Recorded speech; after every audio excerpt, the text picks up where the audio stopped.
అయిపోయింది ఫోటో. అసలు అది ఇప్పుడు ఇక్కడ ఎనపడతా జారిందా ఇక్కడ నెమ్మదిగా మనసి నోట్లది.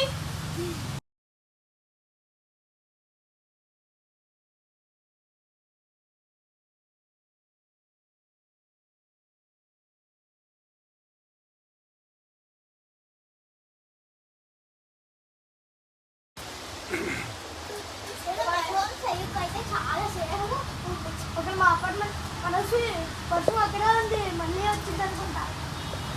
వర్షం అట్లా వెళ్ళిందా లేకపోతే ఇట్లా వస్తుందా? వర్షమా అటు వెళ్ళింది, ఇటు రాట్లా, మన ఇంటికాడ నుంచి అటు వెళ్ళిపోయింది. అదిగా